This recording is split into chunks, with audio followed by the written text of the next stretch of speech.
کیا آپ جانتے ہیں کہ حضرت ابراہیم علیہ السلام نے کس موقع پر 3 مرتبہ جھوٹ بولا تھا اور کیوں بولا تھا؟ حضرت ابو ہریرہ رضی اللہ عنہ سے روایت ہے، حضرت ابراہیم علیہ السلام نے صرف 3 مرتبہ ایسی بات کہی جو ظاہر میں حقیقت کے خلاف لگتی تھی، لیکن وہ صرف اللہ کے لیے تھی۔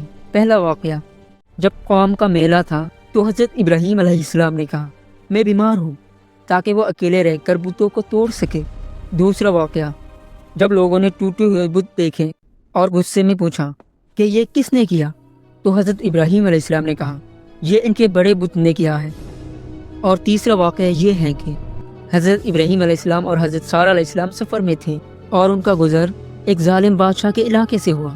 بادشاہ کو خبر دی گئی، بادشاہ سلامت، ایک مسافر آیا ہے، اس کے ساتھ ایک بہت خوبصورت عورت بھی ہے۔ بادشاہ نے حضرت ابراہیم علیہ السلام کو بلایا اور پوچھا اے شخص، وہ عورت کون ہے؟ تو حضرت ابراہیم علیہ السلام نے اپنی جان اور عزت کی حفاظت کے لیے کہا کہ یہ میری بہن ہے، یعنی دینی بہن۔ پھر وہ حضرت سارہ کے پاس آئے اور کہا اے سارہ، اس زمین پر میرے اور تمہارے سوا کوئی اور مومن نہیں۔ اس بادشاہ نے مجھ سے پوچھا کہ وہ عورت کون ہے، میں نے تمہیں اپنی بہن بتایا ہے۔ اگر بادشاہ پوچھے تو میری بات کو جھٹلانا مت۔ جب حضرت سارہ کو بادشاہ کے پاس لے جایا گیا تو اس نے بری نیت سے ہاتھ بڑھایا اور اسی لمحے اس کا ہاتھ سخت ہو کر جم گیا۔ وہ گھبرا گیا اور بولا اے عورت، اللہ کے لیے اپنے رب سے دعا کرو میرا ہاتھ ٹھیک ہو جائے، میں تمہیں نقصان نہیں پہنچاؤں گا۔ حضرت سارہ نے دعا کی اور اس کا ہاتھ ٹھیک ہو گیا، لیکن جیسے ہی اس نے دوبارہ ہاتھ بڑھایا تو اس بار پہلے سے زیادہ سختی سے جم گیا۔ تیسری بار بھی یہی ہوا۔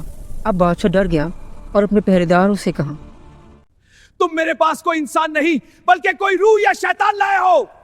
آخر کار اس نے حضرت سارہ کو رخصت کر دیا اور خدمت کے لیے حضرت ہاجرہ کو تحفے میں دے دیا۔ جب حضرت سارہ واپس آئی تو حضرت ابراہیم علیہ السلام نے پوچھا کیا ہوا، تو انہوں نے جواب دیا اللہ نے اس گناہگار کے مکر کو ناکام بنا دیا اور خدمت کے لیے ہاجرہ کو بھی عطا فرما دیا۔ حضرت ابو ہریرہ رضی اللہ عنہ نے فرمایا اے اہل عرب، یعنی اولاد اسماعیل، یہی ہاجرہ تمہاری ماں ہے۔ سبسکرائب